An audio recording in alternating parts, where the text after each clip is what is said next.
Hello, welcome to Fletch and Sav, the best bits this week, live from Selhurst Park, ahead of Crystal Palace versus West Bromwich Albion. Great guests, Kenny Burns, co-hero, Charlton Academy and Crystal Palace chairman Steve Parish, all set for a great show. Enjoy. If you're a young English manager now, have you still got that same belief that your talents and success will be rewarded? The whole thing, you didn't have a lot of foreign owners in them days.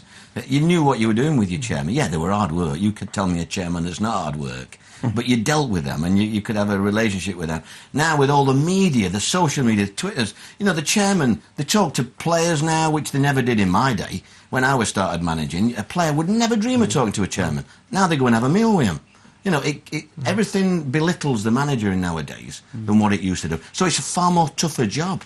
I think sometimes knowing the league as well as these guys do is a real bonus. I think going to get a foreign manager, foreign players, isn't always the best thing. I think there should be a rule in this country that there should be a certain amount of British managers, not only for the league, but also for the national team as well. And I think, of course, the foreign managers bring something different in terms of maybe tactically, but I think all these managers have that experience. But for me, Arsenal, have got to become a different animal. They've got to become a different mentality when they go into European games. They've got to become a counter-acting team. They've got to defend better. And they've got to protect themselves. That's the biggest problem with British teams is the fact in the Champions League we're a little bit naive, I think, in the fact we think we can just go there and you play Gladbach, who City are a far better team. But if that whole team works as a team better than those star players, then I think you have a problem. I think in Europe, some of our teams, we think we can just go and play in any style, and I think we need to be a little bit more adaptive, tactically, counter-attacking. Man United, to be top of the league, it's bad, isn't it? Everybody went too early on Manchester City. Oh, it We said it. We said it. We said it.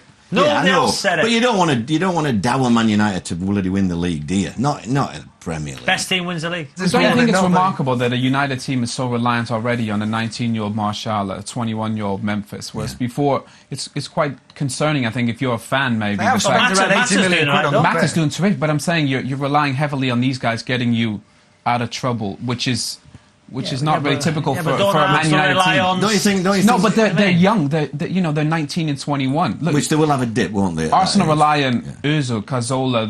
They rely on these more experienced players. I think those young players are terrific and brilliant, but they're going to go through ups and downs. You had studs, the little wooden studs, the little pins in them, and you used to hacksaw them across. And the referee would come in and just feel it. So that's okay. But when you went out, you just scratch the soles of your studs on the concrete, and you had 3 little pinheads from every stud sticking out. I think everybody did it, just you didn't want to get on the other side of it. Bayern Munich will win the Champions League. They went from that back three, which they messed around with last season. Philip Lahm Chelsea win the Premier League and all. They still might. Philip Lahm went from being a central midfield player to a right back. They got a back four. They got pacing widers. Bayern Munich are the favourite to win the Champions League. Right and bright back at Crystal Palace. What was it like playing with each other? Was great in the end.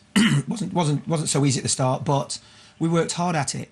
We really worked hard at it on the training ground with all the coaches who were at the club, with Steve Coppell. And I was having the conversation recently. If we were both around in this era now, would we play both up front? Everyone's playing a 4-2-3-1. Usually have one main striker, number 10.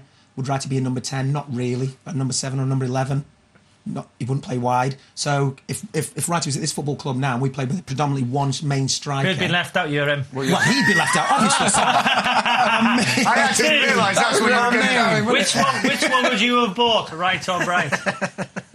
Listen, the